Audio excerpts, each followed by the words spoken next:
Hello students, C programming language की lecture series में आपका स्वागत है।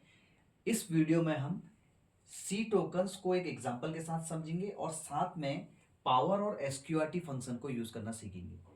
यहाँ पर हमने एक प्रोग्राम मैंने पहले से लिखा हुआ है जिसमें मैंने इंट मेन लिखा है और उसके बाद मैंने तीन वेरिएबल लिए हैं ए बी सी और उसके बाद मैंने डबल वेरिएबल लिए हैं डबल के डेटा टाइप के साथ पी और एस। यहाँ पे हमें पावर कैलकुलेट करनी है और स्क्वायर रूट कैलकुलेट करना है। तो पावर कैलकुलेट करने के लिए मेरे पास जो फॉर्मूला है ए की पावर बी, यहाँ पर ये मेरे को कैलकुलेट करना है और स्क्वायर रूट कैलकुलेट करना है। तो मैं कोई भी नंबर इस स्क्वायर रूट के अंदर डालूंगा। तो यहाँ पर जैसे सी है तो ये तीन वेरिएबल ए की पावर बी, यहाँ पर हमारे पास ए बी हो गए और स्क्वायर रूट के लिए हमने सी ले रखा है। तो यहाँ पे तीन वेरिएबल, यहाँ पे मैंने ए और बी की वैल्यू को खुद से नहीं लिया है क्योंकि मैं ए बी की वैल्यू को यूजर से मांग रहा हूँ और सी की वैल्यू को मैंने बाय डिफॉल्ट अपने आप से ले लिया है, खुद से इनिशियलाइज कर लिया। तो इस केस में मैं सी की वैल्यू को यूजर से नहीं मांगूंगा। यहाँ पर डबल पी और एस वेरिएबल मैंने लिए हैं। पी मैंने लिया है जो भी मेरी पावर कैलकुलेट होके आंसर आएगा उसको स्टोर करने के लिए। एस मैंने लिया है जो भी स्क्वायर रूट कैलकुलेट होके आंसर आएगा उसको स्टोर करने के लिए। यहाँ पे मैं चाहे तो फ्लोट भी ले सकता था लेकिन डबल मैंने लिया है ताकि हम डबल डेटा टाइप को भी यहाँ पे समझ सकें। अब यहाँ पे मैंने सबसे पहले यूजर से ए और बी की वैल्यू मांगी है। तो एक मैसेज मैंने यहाँ पे स्क्रीन पर प्रिंट करा दिया है। अब स्क्रीन पर मैंने यहाँ पे प्रिंट कराया है एंटर ए एंड बी। तो यहाँ पर फिर उसके बाद जब यूजर ए ये मैसेज पढ़ेगा और यूजर इस प्रॉम्प्ट करेगा ए और बी, यूजर के सामने प्रॉम्प्ट होगा और वहां पर वो यूजर ए और बी की वैल्यू को एंटर करेगा। तो वो वैल्यूज मेरी ए और बी में स्टोर हो जाएंगी क्योंकि मेरा जो ए और बी का डेटा टाइप है वो इंटीजर है। तो मैंने यहाँ पे परसेंट डी ले रखा है क्योंकि मुझे दो वैल्यू रीड करनी है तो मैंने दो बार फॉर्मेट स्पेसिफायर यूज किया है।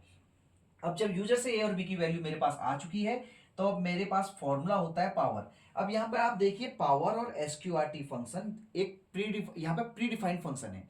हम पहले भी ये चीज डिस्कस कर चुके हैं तो अभी मैं फिर से आपको बता रहा हूं। जैसे प्रिंटफ स्कैनफ आपके प्री डिफाइंड फंक्शंस हैं वैसे ही पावर और एसक्यूआरटी भी आपके प्री डिफाइंड फंक्शंस हैं। अब मैंने आपको ये भी बताया था कि जब भी कोई हम प्री डिफाइंड फंक्शन यूज करते हैं तो उससे एसोसिएटेड हेडर फाइल को हम इंक्लूड करते हैं। तो जैसे प्रिंटफ स्कैनफ से एसोसिएटेड हेडर फाइल मैंने इसके लिए यूज की थी stdio.h। तो हैश इंक्लूड stdio.h मैंने लिखा था। ऐसे ही जब मैं यहाँ पर पावर और एसक्यूआरटी फंक्शन यूज कर रहा हूं तो ये मेरे मैथ.h से रिलेटेड फंक्शन है। तो यहाँ पर मेरा इन पावर और एसक्यूआरटी फंक्शन का प्रोटोटाइप डिक्लेरेशन इस मैथ.h हेडर फाइल के अंदर है। तो अगर मान लीजिए मैंने दो बार अलग अलग फंक्शन यूज किए हैं तो मैं दो बार अपनी हेडर फाइल इंक्लूड नहीं करूंगा, एक बार मैं केवल यूज करूंगा। तो जितने भी फंक्शन मेरे इस मैथ.h से एसोसिएटेड होंगे उसके लिए ये काम करेगा। तो यहाँ पे मैंने पावर लिखा है ए कॉमा बी, दो आर्ग्यूमेंट, इनको बोला जाता है आर्ग्यूमेंट। तो ए की पावर बी कैलकुलेट अगर मुझे करना है तो मुझे इस तरह से दो आर्ग्यूमेंट यहाँ पे देने पड़ते हैं। तो पावर ए कॉमा बी, तो मेरा ए की पावर बी यहाँ पे कैलकुलेट हो जाएगा।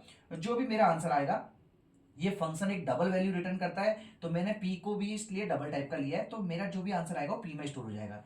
ऐसे ही एसक्यूआरटी के लिए देखिए सी की वैल्यू मैंने खुद से ले रखी है, यहाँ पे मैंने यूजर से नहीं मांग रखी है। तो सी की वैल्यू मैंने यहाँ पे डायरेक्टली यूज कर दिया, मैंने सी को यूजर से नहीं मांगा है। तो जो भी square root of C calculate होगा वो आंसर इसमें स्टोर हो जाएगा एस में। तो पी और एस की वैल्यू को प्रिंट करना है। तो यहाँ पर मैं किस फॉर्म में आंसर को प्रिंट करा रहा हूं, देखिए मैं प्रिंट करा रहा हूं A to the power of B is P, ये मैं आंसर प्रिंट कर रहा हूं।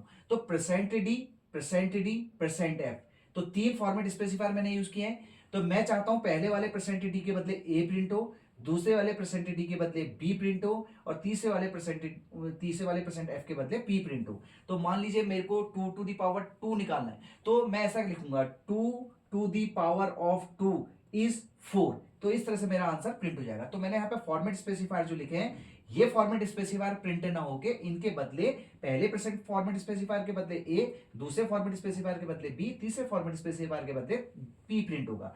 ऐसे ही मैंने स्क्वायर रूट प्रिंट कराने के लिए लिखा है the square root of C. तो यहां पर ध्यान रखिएगा जब मैंने लिखा है the square root of C is percent F, तो यहां पर ये सी, अब इस केस में ये डायरेक्ट इस मैसेज को प्रिंट कर देगा यहां पर सी के बदले। अगर मैं चाहता हूं कि वो लिखे द स्क्वायर रूट ऑफ जो भी मैंने ले रखा है 16 इज 4, इस तरह से अगर मुझे दे तो मुझे इसमें क्या चेंजेस करने पड़ेंगे, the square root of percent D is percent F. अब देखिए मैं चाहता हूं पहले वाले परसेंट डी के बदले सी प्रिंट हो जाए और परसेंट एफ के बदले मेरा प्रिंट हो जाए एस। तो मैंने ये चेंजेस इसमें कर दिए। तो इस बात का ध्यान रखना है कि हमको जहां पर जैसी रिक्वायरमेंट है फॉर्मेट स्पेसिफायर की मैसेज के अकॉर्डिंग, हम चाहते हैं किसी मैसेज के साथ मेरे वेरिएबल प्रिंट हो रहे कॉम्बिनेशन में, तो उस तरह से मैं यूज करूंगा।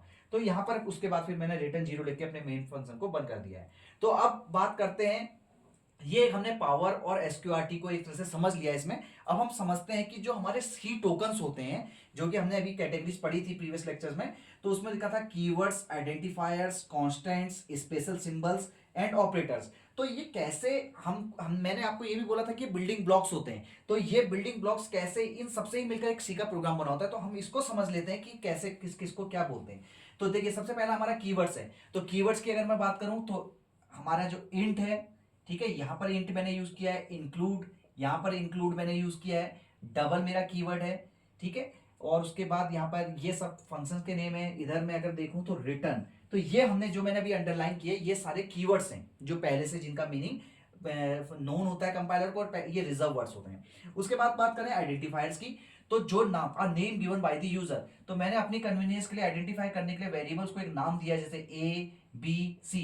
तो ये वेरिएबल्स भी हैं, A B C, P S भी वेरिएबल हैं, लेकिन वेरिएबल होने के साथ साथ ये आइडेंटिफायर भी हैं। तो यहाँ पर मैंने टोटल जो यूज किए हैं 1 2 3 4 5 आइडेंटिफायर्स मैंने यहाँ पे यूज किए हैं। तो इनको आइडेंटिफायर यूज किए बोला जाता है। आइडेंटिफायर के रूल्स मैं प्रीवियस लेक्चर में बता चुका हूँ कि कैसे हम क्या क्या नाम नेमिंग कन्वेंशन में हमें क्या क्या चीजों का ध्यान रखना चाहिए। तो यहाँ पर मैं वो चीज मुझे ध्यान रखूंगा, वेरिएबल का नाम लेते हैं इसमें एप्रोप्रिएट नेम वगैरह यूज करूंगा मैं। उसके बाद बात करते हैं कांस्टेंट की। तो मैंने यहाँ पर जो 16 डायरेक्टली वैल्यू ली है, देखिए ए बी सी वेरिएबल है, पी वेरिएबल है, एस वेरिएबल, लेकिन 16 वैल्यू जो है, इस वैल्यू को हम बोलेंगे कांस्टेंट। तो यानी कि ये वैल्यू एक बार मेरा प्रोग्राम जब रन होगा तो उसके बाद मैं इस 16 को चेंज नहीं कर सकता, लेकिन यूजर जब ए और बी की वैल्यू मांग रहा होगा तो मैं वो वैल्यू कोई भी डाल सकता हूं, लेकिन सी की वैल्यू फिर मेरी रन टाइम पे चेंज नहीं होगी। तो इसीलिए इसको बोला जाता है कांस्टेंट। तो हमारे कीवर्ड हो गया, आइडेंटिफायर हो गया, कांस्टेंट हो गया। अब बात करते हैं स्पेशल सिंबल्स की।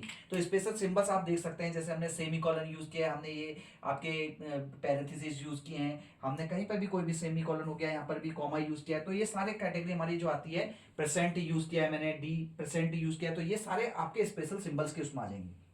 उसके बाद बात करते हैं ऑपरेटर की। तो देखिए, ये कोई मैथमेटिकल फॉर्मूला हमने इसमें हमने बाय डिफॉल्ट फंक्शन यूज कर लिए थे, पावर एसक्यूआरटी, तो बहुत ज्यादा ऑपरेटर हमारे यूज नहीं है, लेकिन एक ऑपरेटर फिर भी हमने यहाँ पे यूज किया, असाइनमेंट ऑपरेटर जिसको बोला जाता है। तो इक्वल टू, मान लीजिए मेरे को कोई फॉर्मूला कैलकुलेट करना था, मेरे को लिखना था पाई आर स्क्वायर एस लिखना था, तो वहां पर मैं ऑपरेटर्स यूज करता, मल्टीप्लिकेशन यूज करता, या मेरे को कहीं पर डिवीजन यूज करना था, तो वो ऑपरेटर्स जो सारे आपके ऑपरेशंस वगैरह में कोई भी मैथमेटिकल पार्ट है कहीं पर, तो वो उस या मैथमेटिकल या लॉजिकल कहीं पर हमको कोई ऑपरेशन परफॉर्म करना है, तो वहां पर हमारे ऑपरेटर यूज होते हैं। तो ये हमारे ऑपरेटर हो गए। तो देखा आपने कि ये सारे सी टोकन्स कहीं ना कहीं प्रोग्राम में कैसे ना कैसे एग्जिस्ट करते हैं। तो ये हमारा कंप्लीट एक प्रोग्राम हो गया जिसमें हमने पूरा सी टोकन्स को समझा और पावर फंक्शन और स्क्वायर रूट फंक्शन को समझा मैथ हेडर फाइल के साथ। Thank you.